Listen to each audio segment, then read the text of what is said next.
Hello, my magnificently exquisite, amazing friends. We are going to learn a little more about our true reality and history. And Velikovsky was a hero. People have been demeaning him and dismissing him till today, right today. And I just, as a matter of fact, had a little bit of a tiff with someone moments ago. I was just getting ready to put up this video, and Velikovsky came up, and it became a little bit, well, heated. Let's put it that way. Anyway, we're going to learn that Velikovsky, he had the real research. Nobody looks into what he had to say, but what he had to say was, well, they look into what he had to say, and then they just say the guy's an idiot. They don't look into how he got to what he had to say was recorded everywhere in the historical record, and academia destroyed him. And I'm not going to allow that to happen. That's why I wrote this book, Minds in Collision. And this is what I get from everybody I talk to. They want to go with the mainstream. Oh, that's impossible. Venus couldn't possibly be 3,500 years old. Everybody in the world said it was. Yes, sure, absolutely. And that's why they track the heavens so very articulately to watch and make sure, because they knew it was going to come back around, and because the first time it came around, it almost destroyed the whole Earth. And this was not my words. It's not Velikovsky's words. It's the words of the emperors and the dynasties that ruled the world at that time. They all had the exact same stories. And it was just, this was not during the time of the Exodus. Now, we're going to go through it because he documents it in absolute 100% detail. So this is going to be a very long sequence of videos.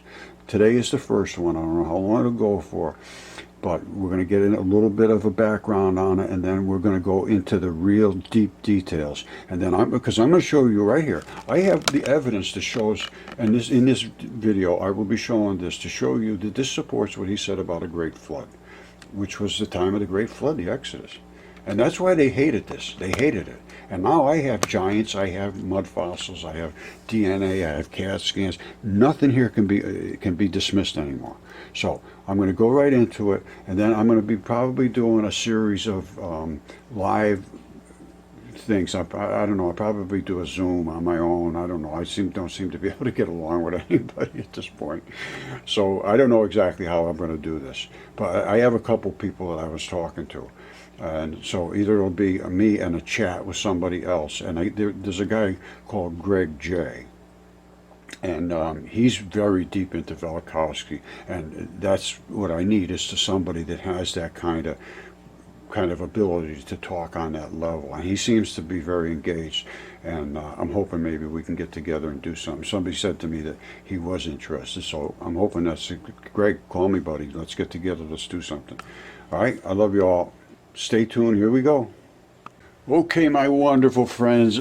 My hero in life is Immanuel Velikovsky.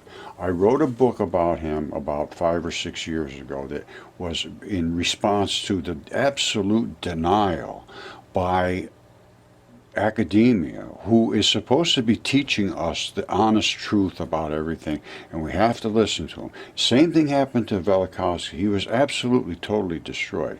And he was a contemporary of Einstein. He was in the main stage of things, and he wrote a book. They forced him to take it off the bookshelves after 12 weeks or 11 weeks being on the top of the bestseller list. It was the bestseller list in the world, and they made him take it off the shelves because the academics said, well, we won't ever buy any more books from you, publisher, unless you take it off. And they had to take it off. Well, he got another, like a comic book publisher or something, to take it over. But anyway, this is the kind of influence academia has. It's not right. And we're going to be talking about Velikovsky because I have the evidence to support the things he said. Now, most people, even today, will not know his name or think that he was a totally nonsensical guy. And hold on a second. All right, so here he is. This is Emmanuel Velikovsky.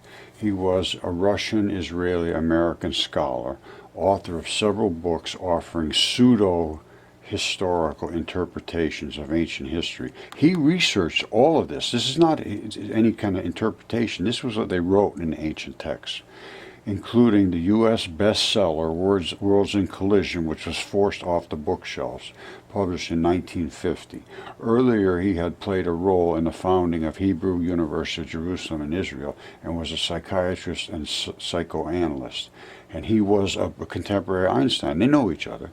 Velikovsky's work is frequently cited as a canonical example of pseudoscience. It means nonsense, and has been used as an example of the demarcation problem, which means where you can go between being an idiot and being a scientist, basically. The philosophy of science and epistemology, the demarcation problem, the question is how to distinguish between science and non-science. I can tell you how to distinguish. Not paying attention to the evidence, that's how to distinguish. We are the scientists. He was the scientist. Now, what he claimed in his books, he used comparative mythology. In other words, he studied the ancient texts, ancient literary sources, yes, including the Old Testament, yes, to argue that Earth suffered catastrophic close contacts with other planets, which was Venus and Mars, in ancient history, and positioning Velikovsky among catastrophists, including these other guys, Hans Ballamignus, Donnelly, and Jonathan Gottlieb. The British astronomers, Victor Cube and so forth, noted Velikovsky is not so much the first of the new catastrophists. He is the last in a line of traditional catastrophists going back to medieval times and probably earlier. So, in other words, they're saying that he's just a silly guy. Well, let me tell you what he did. He talked about a giant flood, and the Earth actually literally almost, well, it did. The oceans boiled, the waters boiled, the people boiled in these waters. The Earth literally combusted in areas. The giant, huge waves because the impact of the magnetic fields of two bodies coming so close to each other, the atmospheres combusting against each other, it just virtually ignited the atmospheres. All kinds of lightning and hail and all kinds of things happened, and the Earth literally wrenched and started to belch lava and gases, and literally water that was boiling came out of the Earth. And they just discovered that in the Kola Earth, the deepest borehole on Earth, saturated with water down there, boiling hot water. So if that cracked, which is it did, it compressed it and crushed it as they came and wrenched each other and ricocheted off. The atmospheres ricocheted off each other, basically. And that caused the Earth to contort. And anything that was a void inside the Earth, and there's a lot of them, not every one of them, but a lot of them probably wrenched, and that's what started a lot of these volcanoes and things. And this was not long ago, it's only 3,500 years ago. But you have to stop and pay attention to the information. That's what science is. And what happens now is there is no more science. It's a denialist system of domination. If you don't do what they're told to say, if you don't say what you're told to say, then you failed in the system. The peer reviewers will not allow anything to be seen that is not what they want to be seen. And so you're extorted to pay to get told what to say, and then you're intimidated that if you don't say what you're told what to say, they're going to fail you anyway, keep your money. I don't see that as a good system. So how can I back up my good friend Emmanuel Velikovsky with this? This is a lung that is a human lung. It's been DNA tested, CAT scanned. The blood came out of here, flat as a pancake. You see that? Flat as flat can be. This guy drowned flat like that. Now, he could have been basically boiled. And what happens is the fleshy part of the body comes away from the fascia, which is fascia is like a membrane. And this is in a lung, it's called pleura. And that separates it from everything else in the body. That's the demarcation line.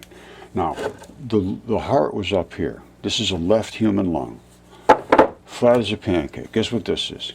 That's a goose. This is my buddy. I call him Caesar. There's his feathers. See? There's the feathers in his head.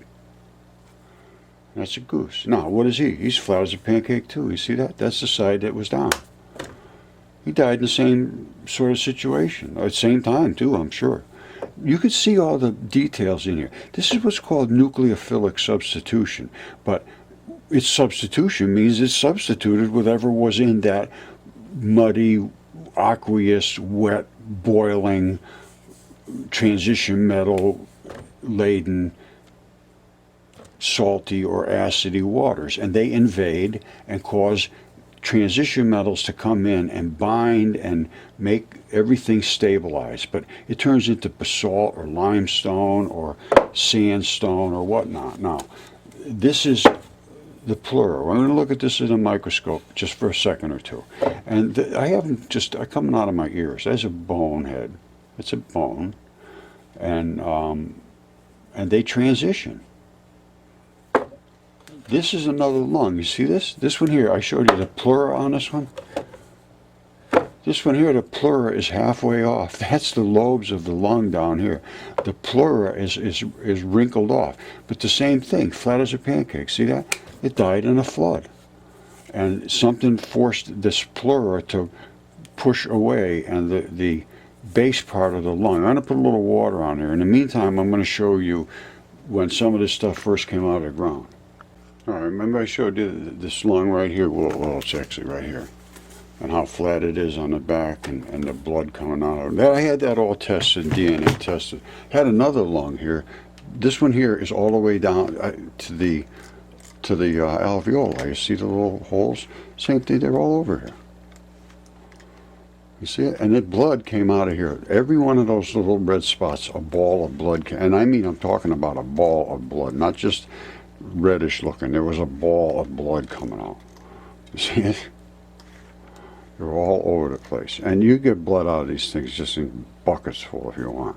So we didn't learn what was true because they didn't understand nucleophilic substitution. And that's the invasion. And I think it might have something to do with the boiling water. I didn't realize this until not too long ago, a couple of years ago. So my 2015 dissertation on this and my book about Velikovsky and all that went back to 2015. And my original, everything that I started out with is pretty close, but now I think I understand a lot more. Obviously, I've been working at this thing very, very hard after that 5 or 6 years. So if you don't learn, you're a moron. And I hope I'm not a moron anymore.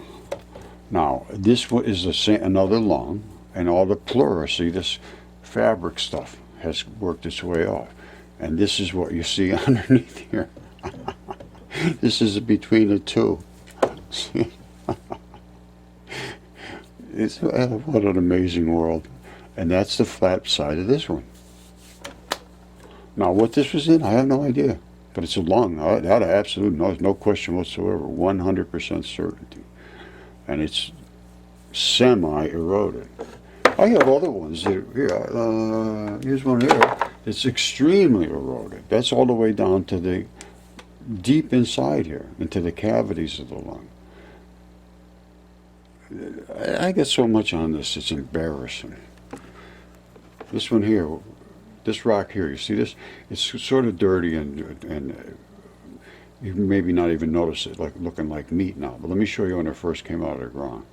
All right, this was that rock when it first came out of the ground. You see that? That's what I call an interstitial latch. Well, let me show you what and you could have, looks like you could have cut that up and eaten it, but it was very, very hard because it was a rock. Now, this is what it looks like in a living creature. That's the same latch, exact same latch, same looking stuff. If you cut through that fascia, which is the coating, all of these, it's a membrane, you would see the same meat. You would see meat under there. And what are we looking at right there? It's the exact same thing. There's the fascia portion with the flap and a latch. And if you cut through the fascia, you would get down into the meat. That's it. All right, they were laughing at Velikovsky for talking about the ancient texts and ancient things written. Well, they also wrote about giants, and here is nobody can dispute this. DNA tested, certified, excellent quality DNA. That is the finger tip of a giant. That's, I don't know, at least a couple of feet across. This is the pad in the back that bumps up against the next finger. the next bone. This is the fingernail. The tendons come in on the side. I broke off some of the grip skin, which is the fingerprint side, and it has the fingerprints. And here they are. And they are very, very large. Now, my finger is about the width of one fingerprint ridge, and there's a bazillion of them on your fingers. Now, it came right off just like this, peeled right off exactly like that. Peeled right off. And these are the sweat pores. You see it? Just exactly what it is. There is no difference. That's what it is. Take your time, look at it. Now, another thing I want you to see, because I had another giant hand, and I also had that DNA tested, and that was human as well. So we had the lung, which is our size, DNA tested, and really this is flawless. There's nobody can deny this. And I've had everybody look at it, and these things were CAT scanned too. The things that were small enough to be CAT scanned. Now, there's no question about that either. It's DNA certified. Now, and I mean, even a kid can tell you that's what it is. Now, let me show you the hand that had grip skin as well. Now, don't forget, it peels off just like this. This is the key, because it's a totally different biology than underneath. You see it, keratinized cells, germinative cells. There's a layer that is just tough as hell, and that is it. And it peels right off. Let me see if I got my hand. Where is it? There we go. This was another one. This is a gigantic hand. Same thing. You know, this is nowhere near as big as the finger tip that I just showed you, but I believe it's 3 feet wide, side to side. But it's just one hand. Now, this is the bumper pad that goes around you, right? Just like this. Just like that, just like you have on yours. And if you open up your hand flat, you're going to find that you have this same tendon that runs down. You see it? And over here is just like this rubbery, bumpery pad that goes around your hand. I mean, your hand has one of those. Now, the thumb would be going off this way. And I found knuckles and fingers and things from this, a bunch of stuff. So I got a lot of this from this one. Now, this is the skin that I told you about, how it peels right off. You see it? Now, this is nowhere as thick as the other one. The other one was like about that thick. I mean, it's unbelievable. But this is, you know, it's maybe, I don't know, 1/8 of an inch thick. And that's the grip skin. That's why it's a different color than this skin, the fleshy skin underneath. And so I got so much evidence about this that it can't be denied. And it's CAT scanned, it's DNA tested, it's anatomist verified. I did the chemistry, I recreated the process, and now I should do it again, recreating it with boiled chicken. The first time I did it just normal chicken. It took about a year. And you got to change the fluids, and you got to make sure that it's salty, and you got to, I use a little bit of electric current, but just a tiny, because that's normal. There's what they call telluric currents, you know, in the ocean, well, everywhere. And they are just a process of radiation of electricity, which is nothing more than light hitting the earth, causing a little bit of electric current. It's just life in general. And that's also, those little things hit leaves and cause electric current in them and make them grow. So we got a little bit of change in thinking to do. All right, we're going to start off by, I'm going to show you this guy's video. It's just ETOTV. Now, he's, you know, he just shown the video or the documentary they did in 1972 about Velikovsky, but I really appreciate having this available. And again, I use the fair use. I'm not trying to steal it from anybody. Now, and then I asked him to please contact me. I haven't heard anything. That was 9 months ago. But let's take a look at this, because this is very, very, very important to understand our true past, if you really want to. I don't care if you want to or not, but to me it's very important not to be led astray. I don't want to be told something isn't true and be forced to repeat it, and then have to listen to people tell me I'm an idiot for not listening. That just doesn't work for me. I want somebody to pay attention to the reality of what the situation is and engage in a discussion about it. That's all. No big deal. So I'm not going to do this today, this video, or I might do it later today, but at one point or another, we need to get into an extremely deep discussion of Velikovsky. Now, there's this guy called Greg J., and he has a channel, and it's on YouTube, Greg J., and he's been doing some fabulous work on Velikovsky, and he seems to have a pretty good understanding of his claims. And I think I do too. And then I also have a pretty good understanding of, well, I have a complete understanding of mud fossils and what they represent as far as giants and all of the things they were talked about. And the flood, they support the flood theory 100%. And they're all on the surface of the earth. They're not deeply buried or anything, so it's not like they happened bazillion, trillion, zillion years ago. And there's so many giants on this earth, it is phenomenal. And there's giants in the earth in those days, and then after that there was more giants when the sons of God went to daughters of man. And I have pretty good evidence now that Hesiod was talking about pretty good reality when he wrote the Theogony, and that was dictated to him by the daughters of Zeus.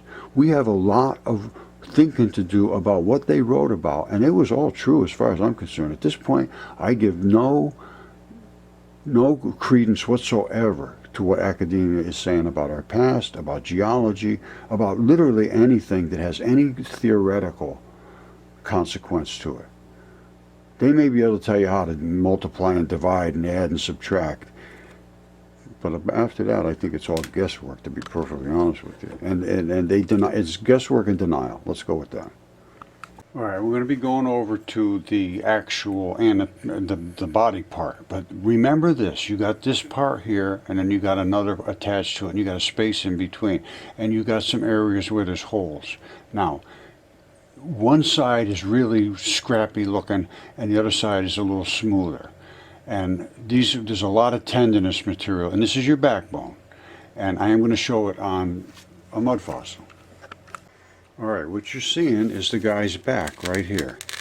This part here is the lung side facing out the chest.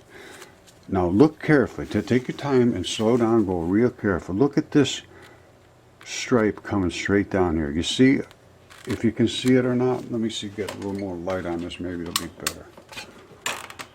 Maybe it won't be. Maybe if I shadow it correctly. But you could see, well, that's probably not too bad. You see this line here and that hole in there, and then this other side, and this is kind of scrappy looking and this is smoother looking, which is exactly what I showed you. And this runs right up the whole back, all the way down, all the way down, all the way down, all the way down. Now, what's behind the back is the ribs, and they come from here and they wrap around. Now, so this is a spinal cord and the two different sides of it. And this in the back is where your ribs come around the back of your body and wrap around. And here's some of the body ribby parts. I mean, that's what they look like to me. Well, they're little bony parts. And they have corroded away and rotted, basically, or not necessarily rotted away, but they have transitioned into, you know, what you see right here. And it's fleshy sort of matrix that has turned into stone. It's pretty scrappy. You could scratch it. Anytime there's blood, usually the red blood you can scratch easy. Now, so that's the back. All right, so remember, this is the back all the way up here. That's the spine, and these are the little ribs that come out and wrap around. You see them? All right, now that's the lung, the side of the lung. And these are the little holes in the alveoli, and there's the lung at the top.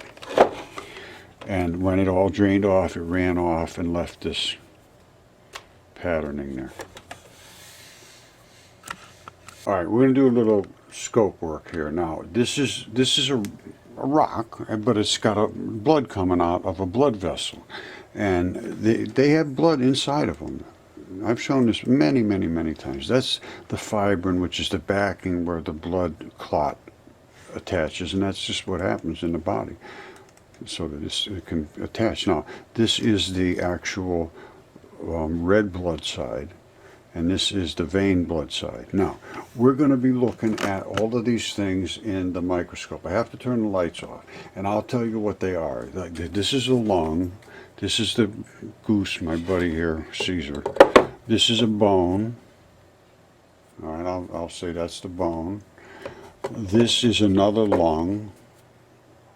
That's the one that the fabric is worn aside, and I'll put a little bit. I put a little moisture on there. You really can't see it's red, but you might see it in the microscope. And then I'm going to show you the no toes, at least one of them that has the same fabric on the.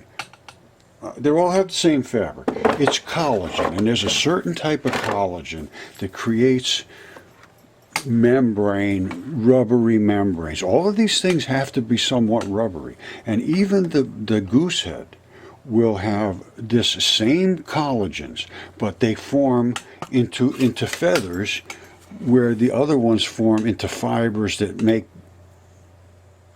you know, rubbery fibers basically, and they're like leather. Because I'm going to show you my belt too. The belt has the same stuff. It's a fabric that is basically like the coating. Leather is basically the same as the membranes. It's another membrane. Okay, most everybody knows about the no toes. This is the same fabric, the exact same fabric. Now, you should be able to see that little indentation there. That's where the bone would have sat. That came straight down. On the side here was the fibia. The tibia goes straight up the big bone, and then the fibia sits on the side as a little bone, and it just falls off. There's really no attachment. You can't even see where the bone really was in the heel bone. It's in there, but it's completely transformed. And this is nucleophilic substitution. It has the arch. It's the foot. The foot is in there. The toes are in here. I've looked at it with the microscope, and the toes are inside, but these are what we call no toes, and that means that they're just encased, perfectly rounded. And I have a friend who has a ton of these, and they are eroded in such a manner that we can see exactly what is inside of them. And I think what's inside of them, and mine has the same thing, but mine are still way inside, is these springs. And hers have them, you know, just totally exposed and absolutely flawlessly easy to see. But you can't see anything here, really. I've seen a couple of times, I've seen the pattern of the bone there that you can just barely make it out where. Anyway, let's look at this in a microscope. Okay, remember the belt? That's the belt. Now we're going to be home and that's the belt. This is the no toe. You can't really, if I put a little moisture on here, you wouldn't be able to tell any difference. Virtually identical. Those are the little balls. And it has all the straps, the same little balls and straps that is on the belt. You see it? Same, exactly the same. So it is what it is. And it's time to look into this. All right, I'm going to turn the lights off. Now this is one I made within, oh boy, I don't know, about 6 months. This was the picture I took of it. And it was starting to nucleophilically transition just on the very edges of the skin. It wasn't deeply, invaded at this point. But it did eventually became, basically like a rock. But that was, it took a couple of years for that. And it became like a leathery rock almost. And there's a lot of them now that are talking about this bendable stone. That's basically what it is. But it's strong. It's strong enough like a stony thing, but it will move because it's still got a lot of this. And I will show you these fibers. You'll see them. And once they become like rock solid, they're solid. But before that, if they still have any bit of moisture in them, they're flexible, just like this belt will be. Now, I'm going to turn the lights off, and then we're going to watch this here. All right? Here goes. Now, I'm going to point up to the screen up here. Let's get up in the air here. Oh, man, here we go. All right. You ready, my friends? All right, here we go. I am going to be looking at the belt first of all. You know what? I need a little light down here to see what I am doing. Let me get to the spot I want to show you at the belt. These are the fibers in the belt. You see this? This is what's in skin. You see those fibers? These are the balls, and they attach to these fibers, and that is what your skin, that's why your skin returns, because the balls are attached to the fibers. And when they're not stretched, like at a belt, like this is right here is where a belt buckle went through. You see all those fibers? You see the little black balls? They're attached to those little black balls.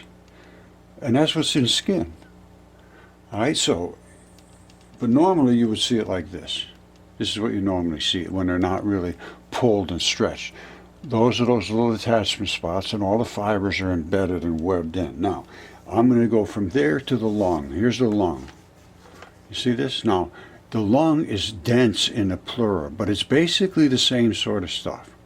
It has those fibers and mineralization, the red in the blood, black blood, and that's the coating of the lung. Now I'm going to go down to where the red blood is down at the bottom. You see, this is where the red blood is. It's rounded, so it's hard to get it. I have to home it in, but that's where I took this out of somewhere down here, out of the red blood area. And I mean, it was soaked with blood when it first came out of the ground. I showed you the other one. There was actually blood running out of it. Maybe I did, maybe I didn't. I don't remember. But anyway, that's the lung. Now, here's the goose's head. Here's Caesar. You see it? Same thing. Only that is just feathers. That's where his feathers were. Now, that's the top of his head, right down where the feathers were. All right, now I'm going to go down to the front of his head. That's the side of the front of his head. Of course, I'm sure they have feathers there too. Now I'm going to go right down onto his beak. It's the same stuff. It's where your body meets the rest of the world. It's basically the same fibers. Now I'm going to go to the back, the neck, where the basalt is. This is what happens where you get nucleophilic evasion into organic matter. You see it? You see the little holes in there? That's all where blood vessels ran. Blood ran through there. I think that's right there is the center of his neck,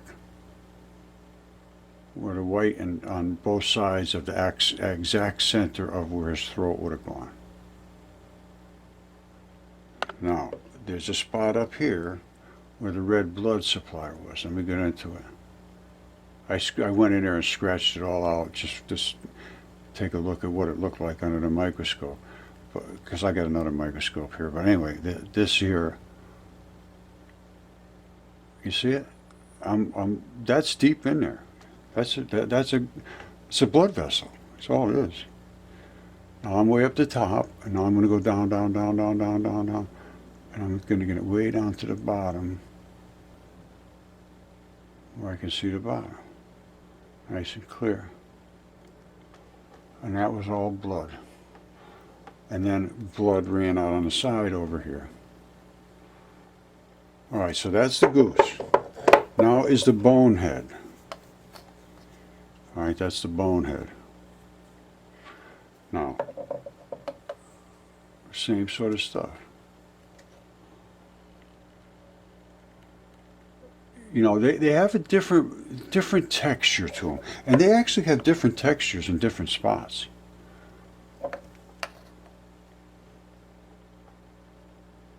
You see, and you have to have them wet, but you see all those little fibers and fabric. That's the fabric of life. That's the fabric that separates you from the rest of the world. Now, this is a different spot on the same bone.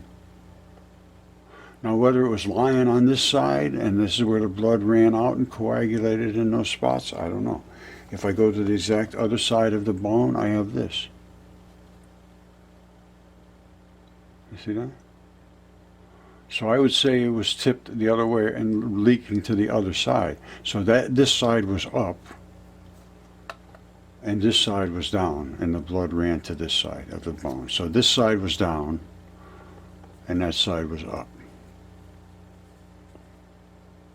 All right, now, so that's that bone. Now, here comes the lung. This is the lung that had the eroded spot on it. This is where the blood would have been at the top here.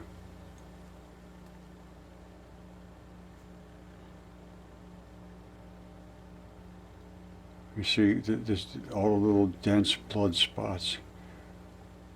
You see the blood all over there. Those would have been like little alveoli places. Now don't forget it was on its back, so that they ran down.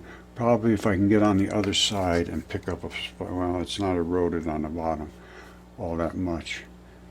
But here's the fabric on the bottom, the flat spot on the bottom. It's like all the other fabric. Same.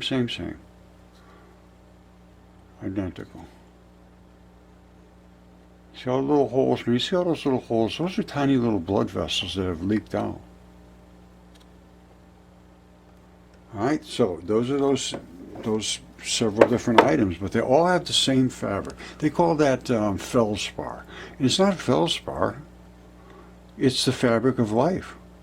You know, I said to him, how do you come up with feldspar? How did it come like that? Well, that's just what it is. Everybody knows that. I said, well, I mean, I can see it, and I know it's there, yeah, but how did it get there? How did that happen? Well, it's feldspar. I said, yeah, but I know the name of it. Tell me how that got there. What made it, all these different little fibers and fabrics and things like this? See that? You know, that's like my counter, actually, now that I'm thinking about it. And it really is, but my counter is more browned up than that. It's like more homogeneous.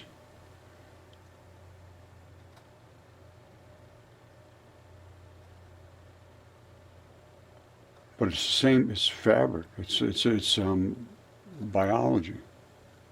Look at that, isn't that something?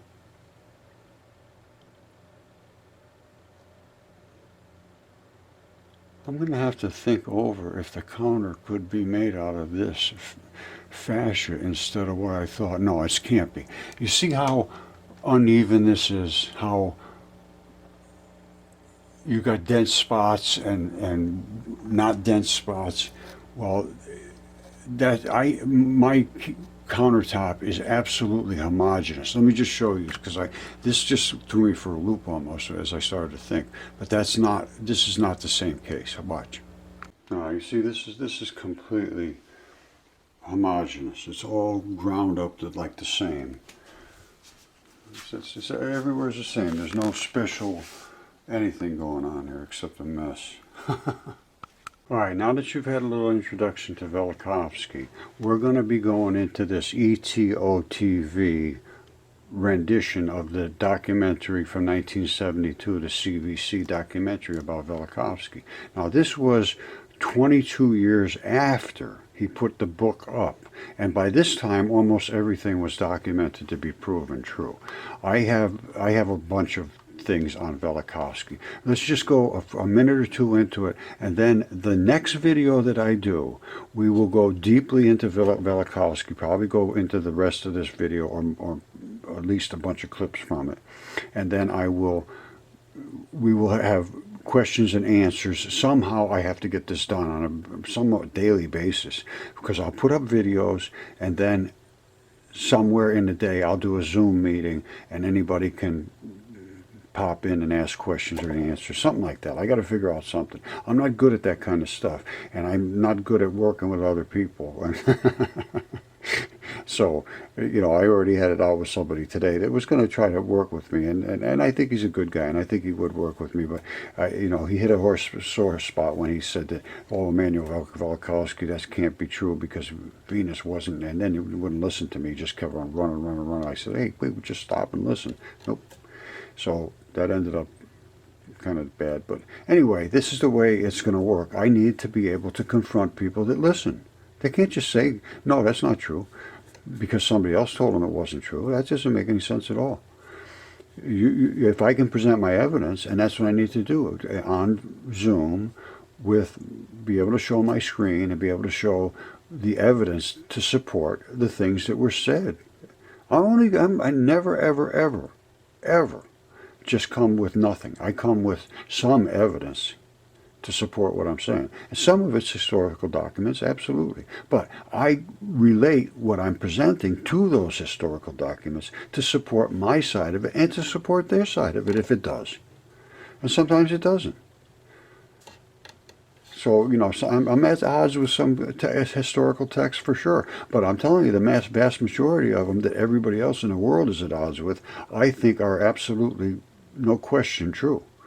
Now, Velikovsky also had that opinion because he went around the earth everywhere on the globe and found the same stories from the same dates. That is hard to dispute.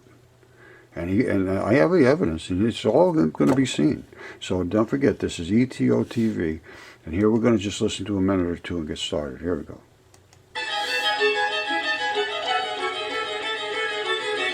Again, this is a documentary that goes back quite a ways. The catastrophes described in ancient sources were traumatic experiences common to all mankind. All mankind. Purged from conscious memory, these records are now interpreted as allegories, metaphors, and the trauma has been submerged in the unconscious. Velikovsky calls this collective amnesia.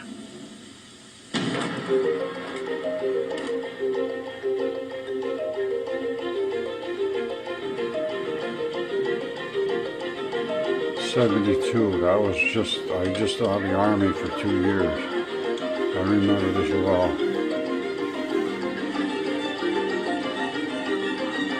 I went in the Army in '68. Terrible time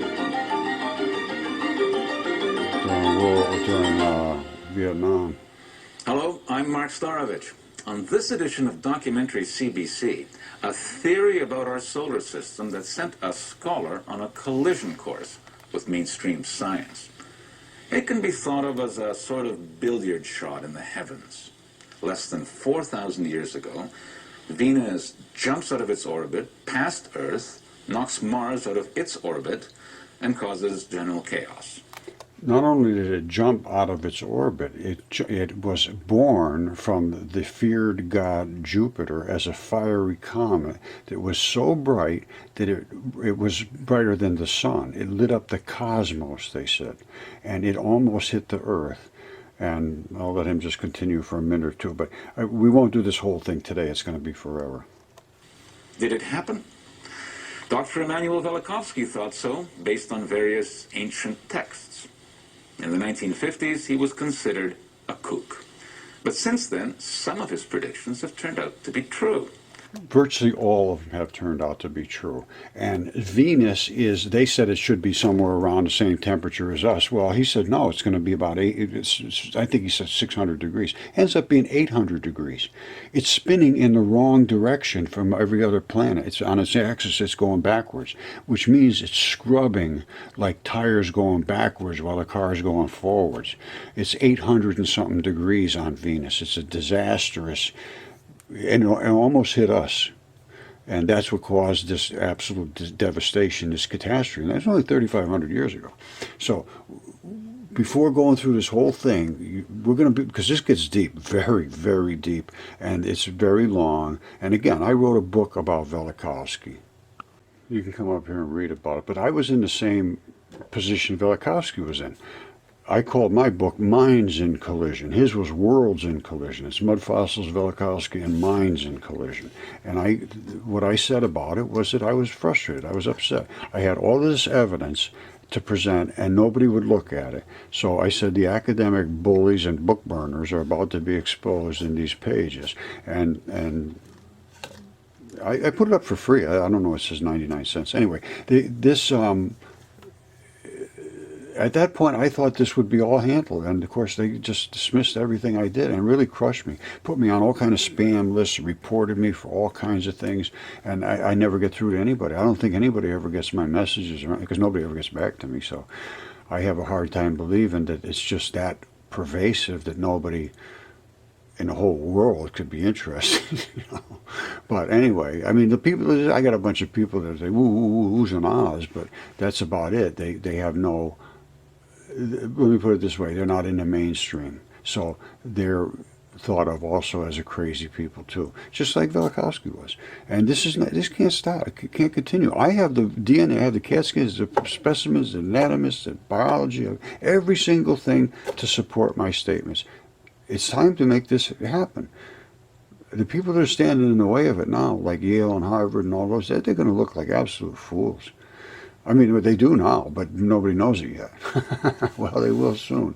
We're going to just keep going with Velikovsky over and over until we get to the end of what his thoughts were about what happened in our past. And I have a ton to add to it now, because he didn't have satellites. He didn't have Google Earth. He didn't have DNA. He didn't have CAT scans. He didn't have all the things that make a whole big difference. Chemistry, the whole 9 yards. Nucleophilic substitution, whole new ball game.